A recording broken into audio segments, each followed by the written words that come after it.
What is up, everybody? It is Novak, and Sombra has finally been released. We've all been waiting for this. It's been a 2-4, what has it been, like since July or something? Since Ana was released? It's been a long wait, and we finally have her. Now, we are thinking she might be out for another week or so before she gets from PTR onto the actual live servers, but here are some tips, tricks, and all this kind of compendium of information that I've gathered for you today to understand how you can fight as and fight against Sombra. First thing I want to discuss is her passive. Sombra has a very unique passive, as every passive in the game is unique, and I believe it is pretty powerful. I mean, it's not game breaking or anything like that because it only affects Sombra, but I feel like she can really use this passive very mature advantage in sneaking around enemy lines and picking people off who are very low on health. Now, her passive is that she can see critically health heroes through walls. So that means if you have a hero who has, I think it's maybe 35%, 40% or less health, I'm not really sure.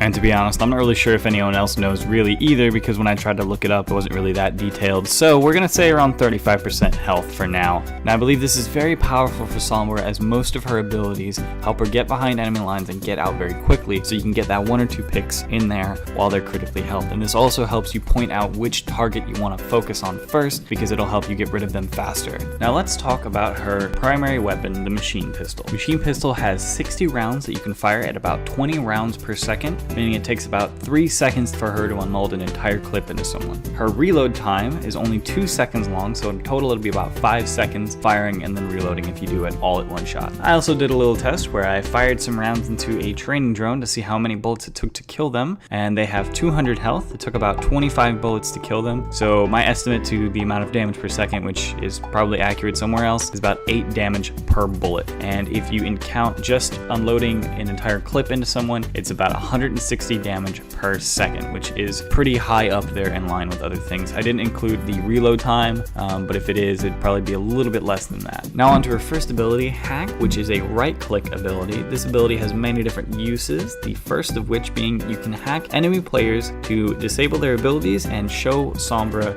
if they have their ultimate or not, which is a very useful information. I mean, she's all about information. One of the most important things about this you need to know is that it has a 12-second cooldown. Whenever you start to hack someone, it takes about a second to hack them fully, and once you finish hacking them, the 12-second cooldown goes on and it lasts for 6 seconds to hack. So the player, whoever you hack, there's about a 6-second downtime between the time that they were finished being hacked and the time that you can hack again, which is a very nice little amount of time there. The other things you can do with a hack is that you can hack health packs, and when you hack a health pack, it regens a lot faster, which, as you can see on the screen, for the regular and the large health packs in this order, it takes usually about 10 and 15 seconds to regen, and it's reduced to a whopping 3 seconds and 5 seconds. Along with the fact that enemy players can't actually use those health packs that you've hacked. This hack actually lasts a full minute, and no one else can hack it to fix it from being hacked. So an enemy Sombra can't actually fix the hack that had already taken place. A third thing you can do with the hacking is you can actually hack a turret, which I believe that hack lasts a little bit longer than the player hack, only about 7 to 10 seconds, somewhere in between that area that it's hacked for.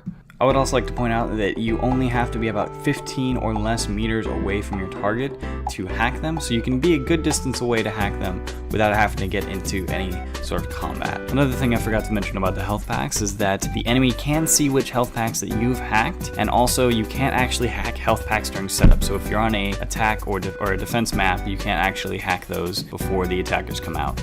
Now on to her second ability, which is Thermoptic Camo, and this is the left shift ability, and this turns you invisible for a duration of 6 seconds, and then it has a 6-second cooldown after that. So it has a virtually between a 6 to 12-second cooldown depending on how long you stay invisible. During invisibility, you cannot be targeted by turrets, people can't see you. Really the only way anyone could see you is if a Hanzo recon arrow, you happen to pass through that area, or a Widowmaker ults, she can see you as well. Now Now, while you're invisible, you can only jump and run. Your run speed is actually increased, so you get places faster. But if you try to attack or hack someone, it'll take about a second to get out of your ability, so be mindful of the fact that you can't actually attack during that second of getting out of camo. And also, if you take damage, you will also come out of camo as well. Now, Sombra's third and final regular ability, her E ability, is the Translocator, which she can toss to an area and teleport back to it whenever she feels she is in danger. She can toss it, and once she tosses it with E, she can press E again to come back to it within the 15-second time frame that it has, and after she teleports back to it or it runs out, there's about a 6-second cooldown. Now note that no one can actually destroy your Translocator beacon, so if someone happens to find it, you're not in any danger of getting out of it unless they happen to stand there and wait for you to come out of it. Other than that, there's not really much to tell about the Translocator. It's just a really easy way to get in and out of fights that you really don't want to be in, or you're in critical health and stuff like that. That's at least how I use it personally. It is also to be noted that you can actually throw your Translocator during your stealth and it won't unstealth you, which is a very good ability when you're kind of trying to get out of places, or you stealth into an area, throw it, and then actually start attacking. Now, Sombra's final and ultimate ability is called EMP, and this is an ability similar to Lucio's where you have to have a group of people around you for it to be useful, and it has the range of about the size of a Mei ult, which I believe is 10 meters. Now, what this EMP does is it hacks all enemies in that radius and also disables shields, so any Reinhardt shields, Zarya shields, Symmetra shields, stuff like that get disabled. Now, this ability works the same way that Hack does, and it disables all enemy abilities, including ults, except for ultimates that are going on currently, like Genji's Dragon Blade, Bastion's Tank Form, and any ultimate that is a projectile that launches before the EMP had been blown up, like Hanzo's Dragon Strike, Reinhardt's Earth Shatter, and Mei's ultimate. This also doesn't stop ultimates like Junkrat's Tire from going on either. All in all, this ability is very useful when you have a group of people in the area to help you. Also, it's worth noting that if Winston or Reinhardt has their shields up, it will destroy the shield, but if you get caught in front of it and the enemy players are behind it, it won't affect any of the enemy players behind it. All in all, I think Sombra is a very good addition to the Overwatch cast. She has a lot of really fun abilities, and she's not really too overpowered without being too really weak in general, and I think she has a pretty high skill cap, so playing her effectively will be challenging but very rewarding. That being said, I think that she's got a really good place on competitive teams and the like, being a very versatile attack hero, similar to Tracer or anyone who really gets in the backline very easily, as well as being very survivable for her own good. I'm going to leave you guys with all of her skins, sprays, voice lines, and etc. I hope you guys have a great morning, evening, and night wherever you are watching this, and as always, stay awesome. Later!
have fun in playing fair.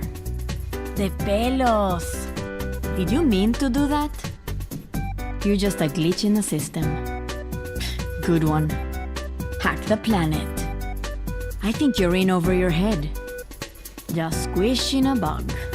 Mess with the best and die like the rest. Asústame, Panteón. You're taking this very seriously.